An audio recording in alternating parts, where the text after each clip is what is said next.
It's the Locked On Podcast Network, your team every day.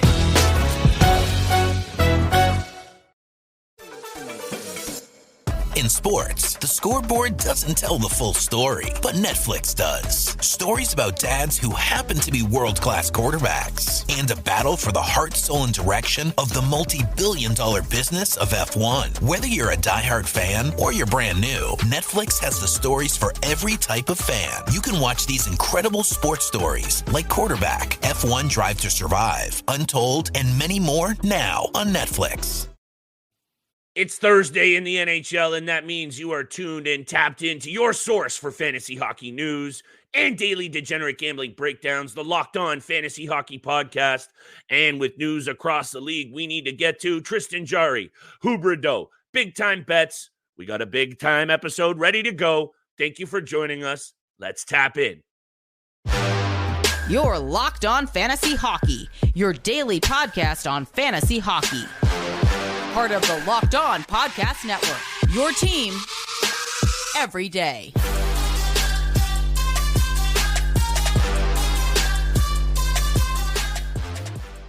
What is going on, everybody, and welcome back inside the lab to the Locked On Fantasy Hockey Podcast. And I am joined, as always, by my esteemed co-host, Mr. Steele Roden. On this side of the microphone, it's your boy, Big Flip Livingstone. Thank you for making us your first listen every single day. We are a part of the Locked On Network, your team every single day.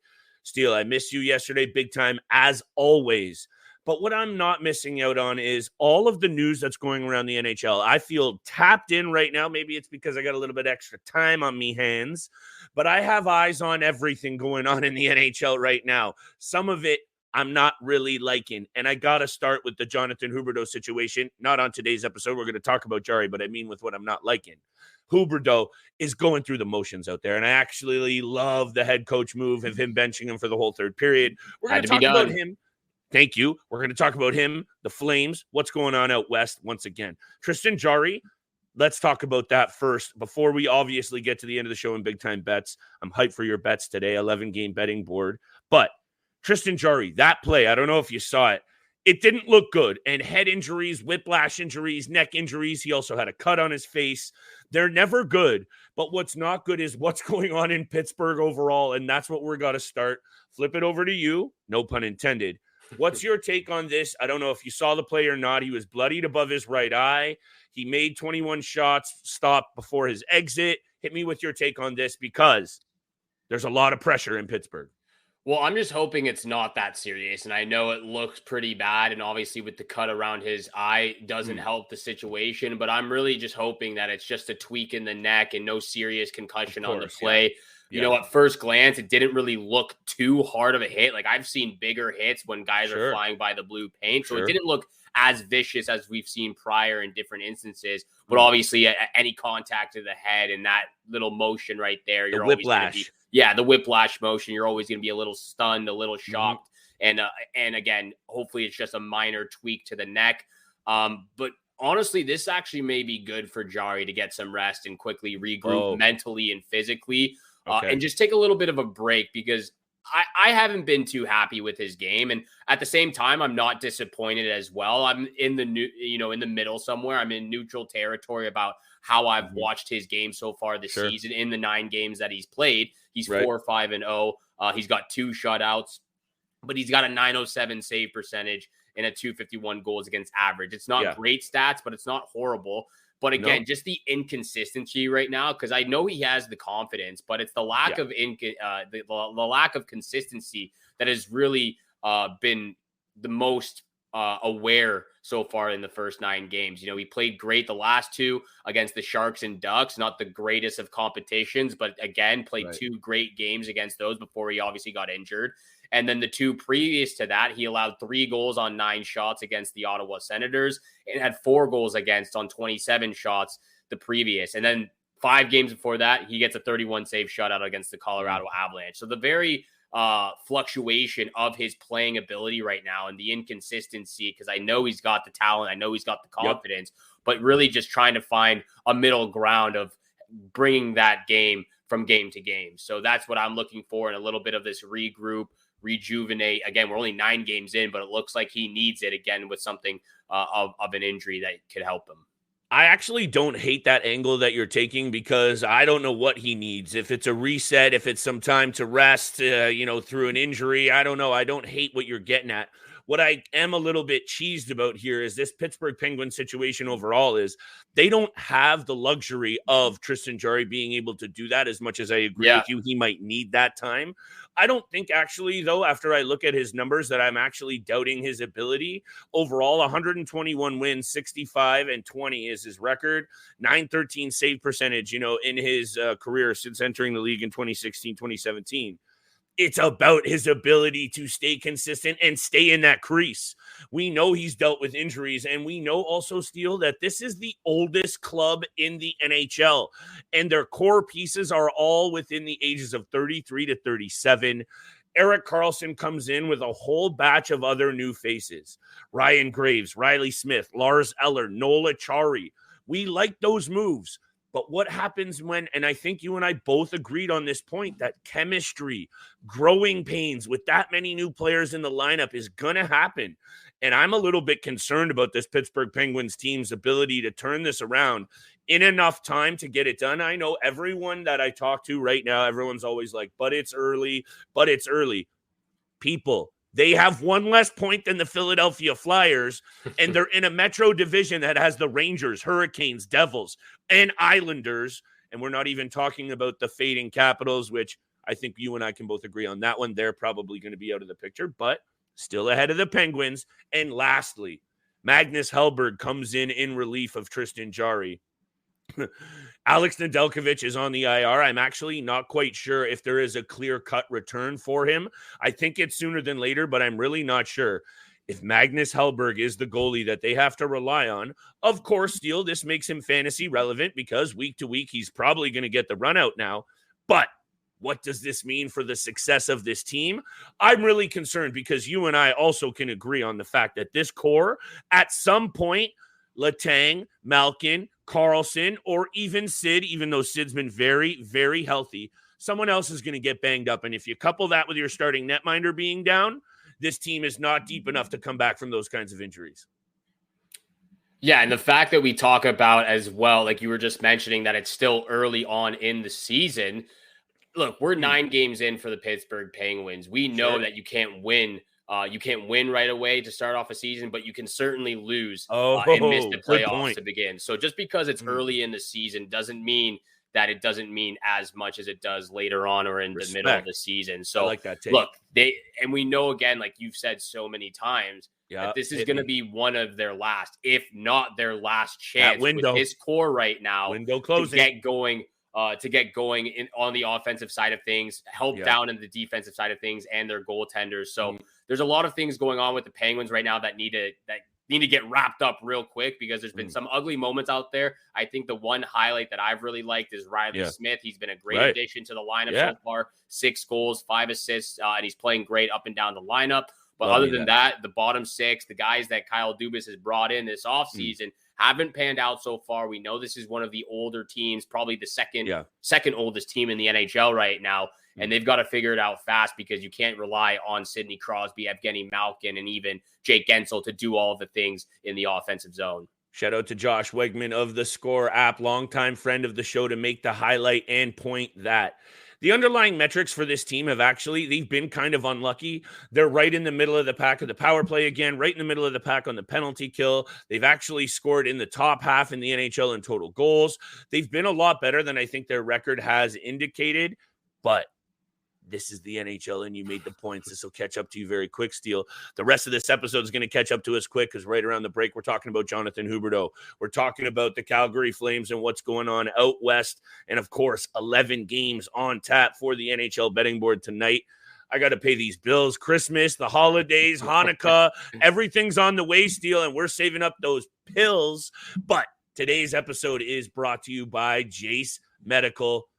We spend a lot of time talking together, fantasy heads, you and I and Steele. We get fired up together, wins, losses, who starts, who sits, and we're all thankful for you listening in every day and that connection we have. Today, I want to chat a little more personal. We just learned about a 1-year supply on ED medications. You realize what that means? Extended travel. Bring on the next natural disaster or supply chain issue. You're covered. You don't have to worry about whether or not you can refill your generics for Cialis, Viagra, or any other prescription, and it's possible because of our friends at Jace Medical. Steele, this is a good one. Go online right now at jacemedical.com to receive your 12-month supply of your daily medication. Remember to use promo code LOCKEDON at checkout for discounts as well. If you or someone you love could get peace of mind by having a year supply of any daily med, go to jacemedical.com to see if it's offered for you. Remember to use promo code LOCKEDON for $20 off your purchase.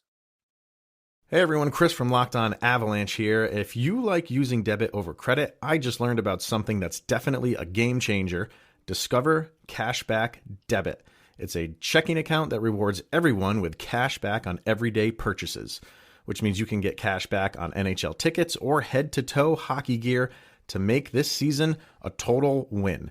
Check out eligibility and terms at discover.com/cashbackdebit.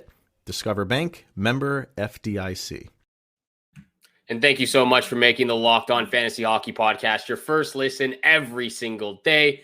We are a part of the Locked On Podcast Network, where you can find your favorite team from all 4 major sports leagues and the NCAA, your team every single day. Flip's making me laugh over here on the other side of I probably should have read that one through a little bit, but that's all right, my man. Anyway, we're back, baby. We're back. We'll serious. Get better on the next one. Sorry about that. All good in the hood for today's episode of Locked On Fantasy Hockey Podcast. You had me going there for a minute. Sorry, I was Steele. chuckling. It's all that good. was serious. That was the read. Anyway, we don't need our boy Locke on our scene, but go ahead. Exactly. But let's talk about the Calgary Flames again. Jonathan Please. Huberdeau gets benched. I don't think this is the first time. It might be the first time he was benched for the entire period, but he has been benched before this season because of the lack of effort or just the lack of being able to get things done with his line mates or anything done offensively. And there's a lot we got to talk about. There's a lot I have to say on this subject matter as well. But I want you to start off with this and where you feel as a GM for fantasy hockey, if you own this player, where do you go from here, as well as what do you think, could he turn this around in the near future? So I think this is right at the time of the season, Steele, fantasy-wise, and I said this on yesterday's episode, that a lot of GMs, like let's say you've struggled to start the year, you're maybe down the standings in your league, or you've lost a bunch of matchups if it's a head-to-head, and you start to fade out and you start to like really not pay attention for a little bit.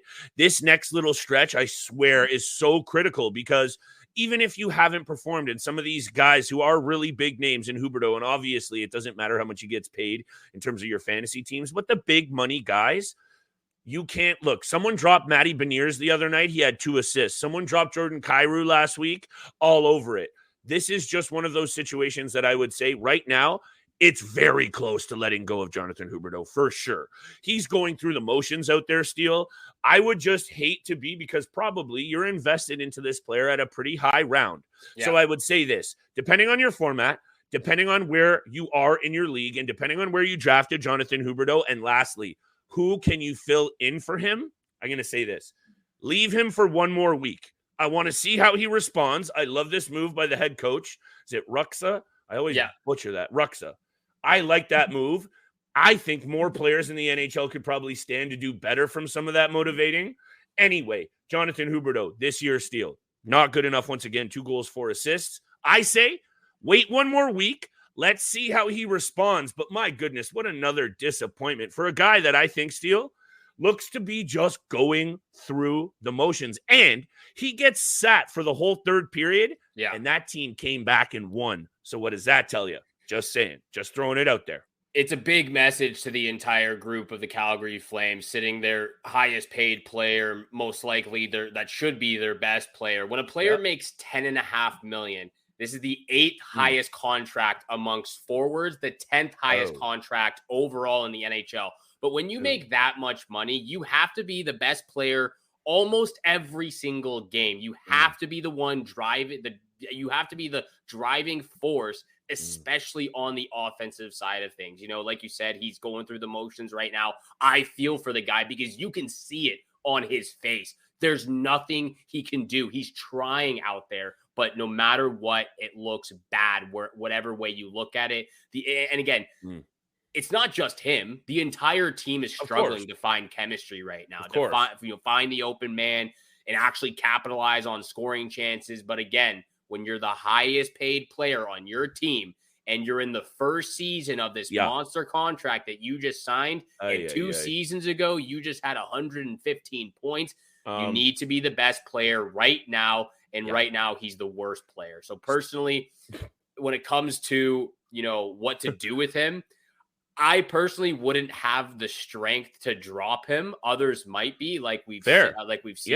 He's down to 54% on Yahoo and 64% on ESPN. I would not have the strength to drop him unless this continued up until the new year. If by January 1st, he's still not scoring, he's still not producing, the peripherals are down, and he's only got maybe like 20 points by then. Yeah, that's my, you know, line where I would be okay, I'm done with this player. But it would be hard to lose Jonathan Huberdeau because you know what he's capable of. Last year, obviously, him not getting it done plays into the fact that a lot of GMs are going to not have that patience. And I think it also just comes down to, and I think we've seen also, I straight up love all you guys in the comments, DMs, YouTube, everywhere, asking all these questions. We're flooded with them. We're trying to get back to all of them. Keep them coming. But what I've been saying to people is I think it's a week-to-week basis for me for Huberdeau. Also, the Flames have looked a lot better, quote-unquote, hey, let's slow down here. They were hot garbage to the start of the year. So looking better over the last 2, maybe take it with a grain of salt, but they're winning. And I just want to leave it at this because this is where I'm not having this. This is the quote from the head coach. I like the move, but how about this? When asked about it, I thought Hubie had an off night, and when we went into the third period, we wanted to try to get a little bit more flow and went with the guys that we felt were going. Well, that's what it all came down to, end quote. How about this when asked again? He's fine. Was it effort related? Off night, shrugged Huska, downplaying it. That's Eric Francis of Sportsnet, a West Coast columnist that knows this team very well. If he's putting in words in his column, Steele, saying downplaying it, we're not hearing the end of this situation unless there's one thing that he can do: produce. And then we will talk about it in the other light. That's the only other way. Could it happen? Of course. But he is going to really need to turn it around. And if this team continues to win and his role diminishes, what do you do with all of that money and all that contract? You can't put him on the third line, Steele. My goodness. This is something that I talked about Edmonton, Calgary winning games at least. That could get real messy if they start to slide once again. It has just been a rough situation for Jonathan Huberdeau and the Calgary Flames so far. Actually, for the entire team, for both teams in Alberta right now, it's been a rough start. Thankfully, we're not betting on them. Thank God we're not betting on them. Maybe we will be for these Thursday night bets. Before we get to big time bets, though, I want to talk about these 2 trades from Minnesota Wild real quickly that were today. Not much fantasy relation to it, but I just want to mention it. Minnesota Wild had 2 trades today. They receive a 2026 5th round pick and Adam Raska from the San Jose Sharks for Calen Addison. Honestly, not a huge fan of that trade because I really like Calen Addison and what the potential he has. But obviously, Sharks need a defenseman, and they get a young stud in him. They also receive Zach Bogosian from the Tampa Bay Lightning for a 2025 7th round pick. They just beef up their blue line, get a veteran presence on there. Instead of Calen Addison, and they've really found something in Brock Faber as well. So they just make a couple of trade picks as well as they get a veteran defenseman on that third pairing. Yeah. Also, just want to mention how great Pat Maroon has been this season. 2 goals, 7 assists for 9 points. He already has 60% of the points he had from last year and only in 12 games. He's got 20 shots, 14 hits, 7 blocks. He's actually producing a lot on that third line with Joel Eriksson Ek and Marcus Foligno right now. So I just had to give a shout out to Wild and Pat Maroon. I was just going to say. They're doing good things. This is a little Minnesota Wild plug. But honestly, if Calen Addison starts to have an uptick in minutes, which obviously I think he is going to get, And look, yeah, the Sharks are hot garbage, but you and I have said digging into the trenches sometimes. I know right now is not the time to do it with the Sharks. Hey, you never know. You never know. He's got offensive capability. Quarterback in a power play is something that he's clearly able to do. It's a tough group to quarterback. But with that, yeah. Anyway, Steele, hey, trades happen. You got to look at the opportunities that arise. That's just what you do as an astute GM, even if you're not really loving it overall. Thank you for the Minnesota Wild update. I would like to get the bets whenever you're ready. And we're going to be talking about those San Jose Sharks very, very soon for big time bets. A little bit of a tease, but this episode is also brought to you by Parkview Advance. As a business owner, you realize there are times when receivables might fall behind, but that doesn't mean you need to fall behind on vendor payments, payroll, or rent. For more than 25 years, Parkview Advance has helped businesses secure working capital from $5,000 to $1.5 million. Parkview Advance can improve your working capital in as little as 24 hours. It's a much easier process than you might think, and we invite you, the many entrepreneurs that are locked on NHL fans, to learn more by calling us at 203-675-0071 or go to parkviewadvance.com. If your business needs working capital, call Parkview Advance today. Parkview Advance, helping businesses with the working capital. Go to parkviewadvance.com to learn more. Joe DiBiase from the Locked On Sabres podcast. Butcher Box is all you need for a tasty, stress-free holiday season with high-quality protein delivered to your door. 100% grass-fed beef, free-range organic chicken, pork raised crate-free, and wild-caught seafood. My mouth is watering just thinking about it. The holiday season's made better with Butcher Box. For a limited time, they're offering our listeners turkey free in your first box plus $20 off your order. Sign up today at butcherbox.com/NHL and use the code NHL to get this deal. And thank you so much for making the Locked On Fantasy Hockey Podcast your first listen every single day. Continue to hit that subscribe, hit the follow button, leave a 5-star review. We appreciate all that love and support you show us every single day. And Flip, we're going to show some support for our listeners today on big time bets, hopefully giving them some winning tickets, winning parlays, or winning bets, whatever you're looking at. Yep. I have 2 picks that I want to start off with. Actually, if you don't mind, I'll just rattle off all 3 of my picks real quickly. Do it. And I'm going to start with that Edmonton Oilers San Jose Sharks game. Obviously, it's been a rough go for the Edmonton Oilers. It's been a rough go for Connor McDavid recently. He hasn't looked great since return. And honestly, they're saying he could be hurt, Steele. You seeing that? They're saying he might be playing through an injury, and I'm starting to maybe. That's what it seems like to be. Yeah. Hopefully it's not a huge injury. It's something that he can battle through. Yeah. But I'm going to start at that Oilers Sharks game. I'm going to go to the Oilers puck line at -125. This is the exact game the Oilers need right now to just absolutely pump someone out there. Again, maybe it's a 9-1 or 9-3 type of game. Hopefully this gives some confidence to Stuart Skinner. 9-1, I would love that. Yeah. Would love to see that. Hopefully it gives some confidence to Stuart Skinner in the crease so he can get his mojo back. Hopefully Connor McDavid can get his mojo back. And that's where I go to my second pick. McDavid, maybe I take a step back now that you mentioned the injury, but if he's in the game, McDavid over 1.5 points in this matchup against the San Jose Sharks. I see him taking over against this very bad team on the Sharks on the West Coast, and he needs it. He's gone through. He's got 1 point in the last 3 games. That's a rarity for Connor McDavid. We've never seen this pretty much since his rookie season. Even his rookie season, he was elite. But yeah, those are the first 2 picks. Oilers puck line -125. McDavid over 1.5 points. We'll get the odds out there an hour before puck drop. Of course. And then my last pick of the night, I'm going to take the Red Wings on the money line, -184 against the Montreal Canadiens. Lock of the night? Lock of the night. Red Wings are 7-2-1 in their last 10 games against the Canadiens. Red Wings. Sorry, that's not my lock of the night. Lock of the night is Oilers puck line. Okay, my bad. Thank you. And we have 2 of the same picks, so this breakdown is going to be very short and sweet. Let me start with the one that we do not have the same. The Arizona Coyotes are already impressing. 6-5-1. And I know you and I throw out a lot of predictions on this show, but one of the ones that I'm going to happily stand by is that we both had this Arizona Coyotes team on the come up. Both goalies are playing pretty solid. The backup in Ingram, I saw a stat 5-1-0 or something like that with a .930 or something like that save percentage. This team is already impressing early. And when you take a look at their last 10 meetings against the St. Louis Blues, points in 8 of 10 games, including 6 victories. So hit me with the money line, Arizona on the road, plus money as well, Steele. I'll take plus money with the better team. Yeah, right now, all day. My last 2 picks, including my lock of the night, are the same 2 that you had.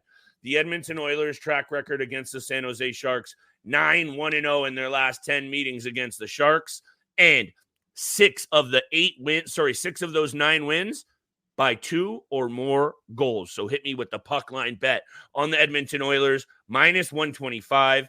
My lock of the night, Steele, the Detroit Red Wings. Look, the Montreal Canadiens started the season hot. They have come back to earth in a very big and nasty way. Well, and look, 4 straight losses for the Canadiens? 4 straight losses. Thank you, Steele. And the first 2 were close. Vegas by 1 goal, 3-2. The second one, Arizona, 3-2. But then you get the doors blown off by St. Louis 6-3, and then Tampa lays a licking on them. The 3-headed monster in net with Primo, Jake Allen, and Montembeault was working at the start of the year, but now all of a sudden they're not making saves as much, and the holes in this defensive lineup are showing. We like what's going on a little bit up front for the Canadiens, but they need a whole lot of work on that back end.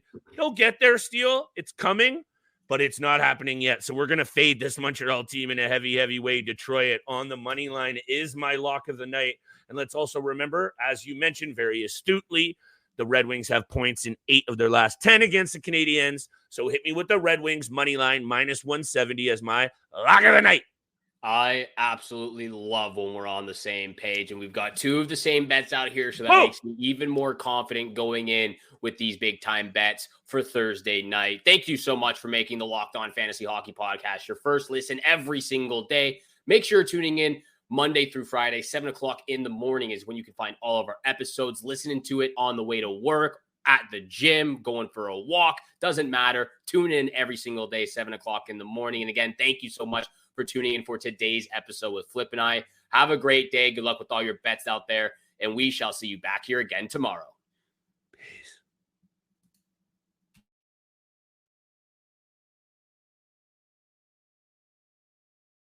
JamesAllen.com is the online destination to easily design a customized engagement ring and save up to 50% compared to traditional stores. You pick a diamond, whether it's lab-created or earth-created, James Allen has over 200,000 conflict-free stones. Then you pick your ring setting and metal. And if you need some help, they have real-time diamond consultations available, where an expert can walk you through it all. Get 25% off your order at JamesAllen.com, code LOCKEDON. That's JamesAllen.com, code LOCKEDON.